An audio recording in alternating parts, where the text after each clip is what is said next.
এক যুবক আল্লাহ রসুলের কাছে অভিযোগ নিয়ে আসছিল যে আমি দুই হাতে কামাই, আমার আব্বা আমাকে বলা ব্যতীত দুই হাতে খরচ করে।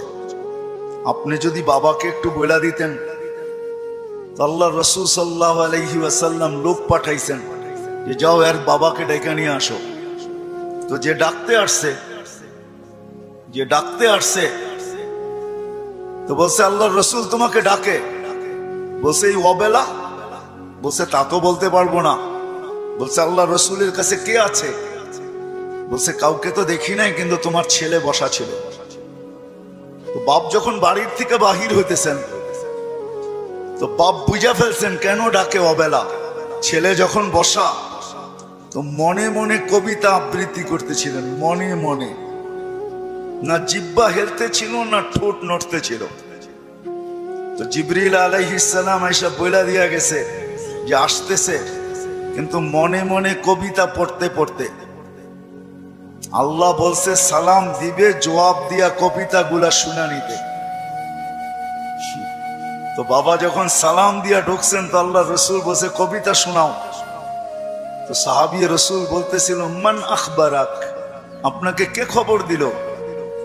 আমি তো জিহ্বাও হেলাই নাই, ঠোঁটও নাড়াই নাই, মনে মনে পড়তেছিলাম। আল্লাহ রসুল বলতেছিল নাব্বাআনি আল আলিমুল খাবীর, আল্লাহ আমাকে জানায়া দিছেন, আল্লাহ আমাকে জানায়া দিছেন। তো যখন কবিতা পড়তেছিল আল্লাহ রসুল তো আব্বাকে দেখেন নাই, পেটে আসতে দেরি, আব্বা দুনিয়ার থেকে যাইতে দেরি করেন নাই। বিরাট বড় একটা শূন্যতা ভিতরে ছিল। বাপ দেখাও তো একটা বিষয়, বাপকে দেখেন নাই বিদায় ভিতরে একটা শূন্যতা ছিল। তো বৃদ্ধ কবিতা পড়তেছিল আর আল্লাহ রসুল চোখের পানি জড়াইতেছিলেন। কবিতা অনেক লম্বা, আমি দুই একটার তর্জমা শুনাই আপনাদেরকে।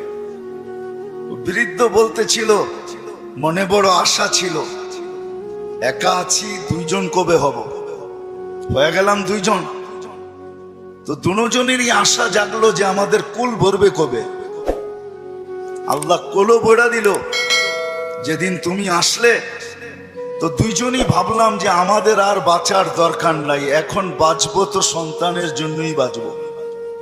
সত্য এটাই, কিন্তু মা বাবা সন্তানের জন্যই বেঁচে থাকে, সন্তানের জন্য বেঁচে থাকে। বলে আমরা তোমার জন্যই বাঁচতেছিলাম, আমরা বুড়া হইতেছিলাম, তুমি জওয়ান হইতেছিলা, আমার সবকিছু তোমার ভিতরে যেতেছিল। একদিন তুমি পায়ের উপরে দাঁড়ায় গেলা, কামাইতে শুরু করলাম, আমি বুড়া হইলাম। তো বাপের বড় আফসোস ছিল যে তুমি আমাকে বাপ না মনে করতে, একজন হিতাকাঙ্ক্ষীও তো ভাবতে পারতে।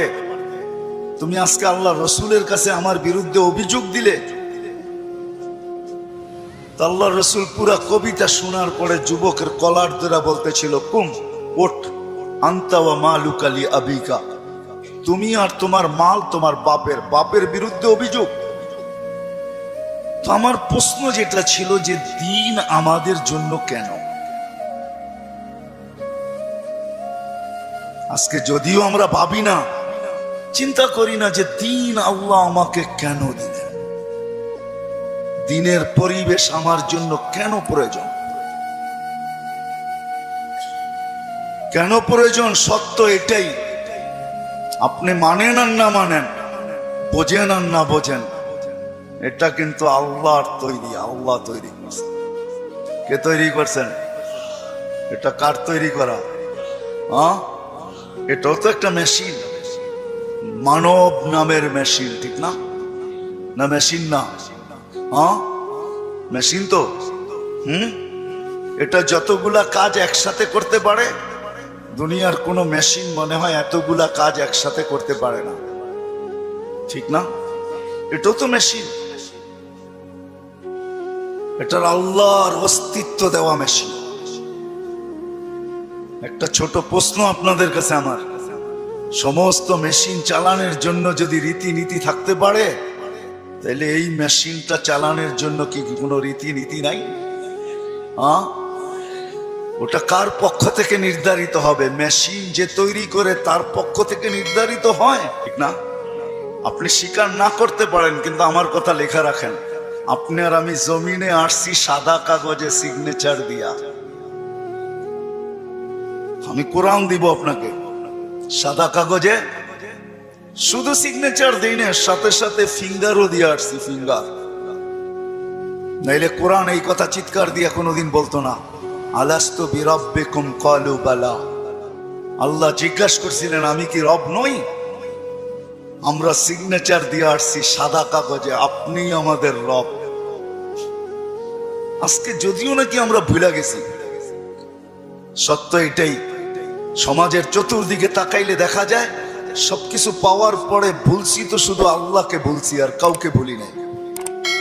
আপনি যুবকের দিকে তাকান আর বৃদ্ধের দিকে তাকান, নারীর দিকে তাকান আর পুরুষের দিকে তাকান, শিক্ষিতর দিকে তাকান আর অশিক্ষিতর দিকে তাকান, গরিবের দিকে তাকান আর ধনীর দিকে তাকান, উচ্চ সোসাইটিওয়ালাদেরকে দেখেন আর নিম্ন সোসাইটিওয়ালাদেরকে দেখেন।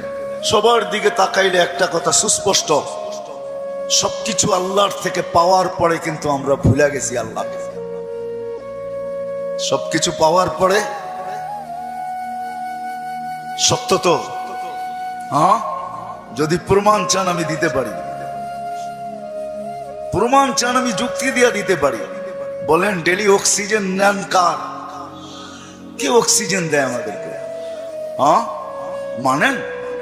হ্যাঁ, আমার তো বুঝে আসে না আপনাদের এলাকায় ঢোকার পরে যে উন্নত বিশ্বের কোনো লোককে যদি এই এলাকায় ছেড়ে দেওয়া হয়, বা ঢাকা শহরের গণবসতি এলাকাগুলাতে ছেড়ে দেওয়া হয়, বা পুরান ঢাকার কোনো গলিতে ঢুকাইয়া দেওয়া হয়, ও মনে হয় বাহির হয়ে ভাববে যে এইখানের মানুষ অক্সিজেন নেয় কি করে, ঠিক না? মনে হয় বুঝাইতে পারি না, কিন্তু আমাদের নিতে কোনো অসুবিধা হয়? হ্যাঁ, আপনার গলিতে অক্সিজেন কে ঢুকায়? হ্যাঁ, কাটটা নেই প্রতিদিন কার অক্সিজেন কতটুকু নেই জানি? হ্যাঁ, পার হেড 550 লিটার নেই। মাছ যদি 30 দিনে হয় তাহলে আর আপনি আর আমি 16,500 লিটার পার মান্থ নেই অক্সিজেন। বলেন এখানে আমরা যেই কজন বসা আছি ডেলি কতবার মন খুইলা আল্লাহ বলি? আল্লাহ, কতবার মন খুইলা আল্লাহ বলি? আল্লাহ যদি জিজ্ঞাসা করে তুই আমাকে এরকম করে ডাকিস কেন, তো আমি ভিতর থেকে যেন জবাব দিতে পারি, মালিক 24 ঘন্টা তোমার অক্সিজেন নেই, 1 টাকা বিলও তুমি নাও না। অথচ আমরা 2020-এ দেখছি এখনো মিডিয়ায় থাকতে পারে ঢাকার এক হাসপাতাল মাত্র আধা ঘন্টা অক্সিজেন দিছে আর 84,000 টাকা বিল বানাইছে, আর আমরা 24 ঘন্টা অক্সিজেন নেই। তুমি একবারও আমাদের থেকে বিল নাও না বা চাও না। আমার মন চাইলো তোমাকে আমি একবার মন বইরা আল্লাহ বইলা ডাকি। 3 দিন পর্যন্ত ঘরে পানি ব্যতীত কিচ্ছু নাই। 3 দিন চলতেছে ঘরের অবস্থা, শুধু পানি আছে আর কিচ্ছু নেই। 4র্থ দিন সকালে ঘরের অভিভাবক বাহির হইতেছে আর বলতেছে দোয়া করো আজকে যেন কিছু মিলে। কিন্তু যখন সন্ধ্যায় ফিরতেছেন ওই দিনও কিচ্ছু মিলে নাই, ওই দিনও কিচ্ছু মিলে নাই। কিন্তু ঘরের মহিলা বারবার রাস্তা দেখতেছেন যে আজকে কিছু মিলবে হয়তো, কিন্তু সন্ধ্যাবেলা যখন ঘরের পর্দা উঠায় দেখতেছেন আসতেছে, কিন্তু চেহারাটা মলিন, হাত দুইটা খালি। নাম পরে বলবো আমি। যখন একবারে ঘরের কাছে চলে আসছে, এখন আর আওয়াজ, পর্দা নষ্ট হবে না, তো আওয়াজ দিছেন আলী। বুঝছেন তো? আলী রাদিয়াল্লাহু তাআলা আনহুর কথা বলতেছি। ফাতেমা রাদিয়াল্লাহু তাআলা আনহা আওয়াজ দিছেন আলী। তো চোখে চোখ পড়ছে, তো জিজ্ঞাসা করছে চেহারা মলিন কেন? বলছে আজকেও কিছু মিলে নাই। তো ঘরের মহিলা বলতেছে ওয়াজাদনা শাকারনা লাম নাজিস সাবারনা। পাবো তো শুকরিয়া আদায় করব না, পাবো তো সবর করব। দুনো অবস্থায় আল্লাহ আমাদের সাথে। আর আলী এটা জানো, আল্লাহ যাদের সাথে থাকে তাদের চেহারা মলিন হওয়ার শোভা পায় না। একটু ভাবেন না, একটু ভাবেন না। তো দরজা খোলার পরে যখন ঢুকতেছেন ঘরে, আলী রাদিয়াল্লাহু তাআলা আনহু বলতেছেন, ফাতেমা সাররাত ওয়া তাবাসসামাত। ফাতেমা মুস্কি মুস্কি হাসতেছিল। চতুর্থ দিনের ক্ষুধার্ত। এটা ওই দিনের কাহিনী যেই দিন হাসান হোসাইনকে আল্লাহর রাসূল জিহ্বা চোষায়া খিদা নিবারণ করাইছেন। ওই দিনের কাহিনী বলতেছি আমি। কিন্তু স্বামী এমনিই তো মনটা খারাপ, স্ত্রী মলম দিতেছেন, সেও যদি চেহারা খারাপ করে তাহলে চেহারাটা আরো ভাঙ্গা পড়বে, দিলে আরো ব্যথা পাবে। তো প্রথম সান্ত্বনা দিছে, আলী পাবো তো শুকরিয়া আদায় করব, না পাবো তো সবর করব। দুনো অবস্থা আল্লাহ আমাদের সাথে। আমাদের জন্য শোভা পায় না যাদের সাথে আল্লাহ থাকে চেহারা মলিন হোক। স্বামী যখন ঘরে ঢুকতেছেন, আলী রাদিয়াল্লাহু তাআলা আনহু বলতেছে, ফাতেমা সাররাত ওয়া তাবাসসামাত। ফাতেমা মুস্কি মুস্কি হাসতেছিল, আমার আগমনে খুশিতে নাচতেছিল। আলী রাদিয়াল্লাহু তাআলা আনহু বলতেছেন, আমি আর নিজেকে ধরে রাখতে পারি নাই, তো আমি কাঁধে হাত রাইখা দোয়া দিতেছিলাম, রহিমাল্লাহ, আল্লাহ তোমার উপরে রহমত নাযিল করো। বলেন এই সম্পর্কটা কতটুকু সুখী। আমাদেরও তো এরকম একটা সম্পর্ক আছে, যদি আমরা তুলনা করি তাহলে ওই সম্পর্কটা কতটুকু সুখী, আমরা কতটুকু সুখী। আমি কিন্তু অনেকগুলা জিনিস দেখায় বুঝাইতে চাইতেছি। এজন্যই আমার কথা শুরুটা ছিল যে একক শ্রেষ্ঠ মানুষ, যেটা সৃষ্টির ভিতরে সবচেয়ে বড় সেরা, এই মানুষটার ভাবা উচিত যে আল্লাহ দিন আমাকে কেন দিলেন, দিনের পরিবেশ আমার জন্য কেন প্রয়োজন, আর কোন সৃষ্টির জন্য দিনের পরিবেশ নাই কেন। এটা ভাবা উচিত, চিন্তা করা উচিত। আমি কয়েকটা উদাহরণ দিলাম, হাজারও দেওয়া যাবে।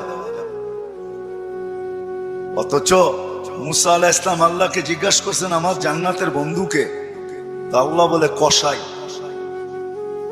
মুসা আলাইহিস সালাম ঠিকানা চাইছেন যে আমার জানা দরকার, কসাই এত বড় উচ্চ মর্যাদায় কি করে উঠলো, কি কাজের বিনিময়ে উঠলো যে আমার জান্নাতের বন্ধু হবে। তো মুসা আলাইহিস সালাম যায় দেখছেন, পুরা কাহিনীকে আমি শর্ট করতেছি, যে কসাই যখন সকালে বাড়ির থেকে বাহির হয় দোকানের উদ্দেশ্যে, তো বৃদ্ধা মার পরিপূর্ণ সেবা করা তারপরে দোকানে আসে। আবার যখন ফিরা যায়, মার মতো সত্তাকেও বৃদ্ধাশ্রমে রেখা আসে, বাবার মতো ব্যক্তিত্বকেও বৃদ্ধাশ্রমে রেখা আসে। ঘরের থেকে বাহির করে, নিজে তো খাটে থাকে, কিন্তু বাবা মাকে গাড়ির গ্যারেজের ভিতরে থাকতে বাধ্য করে। আমি আঙ্গুল দিয়ে দেখাবো না আপনাদেরকে, আমি দেখাইতে পারি, আমার কাছে রিপোর্ট আছে, কিন্তু আমরাও জানি। মানুষ যখন দিন না বোঝে তখনই কিন্তু ভাই ভাইয়ের বিরুদ্ধে। আমি তো বৃদ্ধাশ্রমের কথা বলতেছি। আজকে তো মিডিয়াতে দেখা যায় সন্তান মা বাবাকে সাত সাত টুকরা করে। সত্য তো? কারণটা কি? সে দিন বোঝে নাই, দিনের প্রয়োজনীয়তা মনে করে না, যে দিন আমার জন্য কেন, কেন দিলেন আল্লাহ আমার জন্য দিন। তখনই কিন্তু যা আমরা দেখতেছি বর্তমানে, এগুলা দেখতে হইতেছে এই জন্য যে ভাই ভাইয়ের বিরুদ্ধে কেস করতেছে। সিভিল কেস কিন্তু সমস্ত আপনজন আপনজনের বিরুদ্ধে, প্রতিবেশীর বিরুদ্ধে খুব কম, আপনজনের বিরুদ্ধেই সিভিল কেস, জায়গা জমিন কেস সবচেয়ে বেশি। আপনি 80% কেন 90% পাবেন।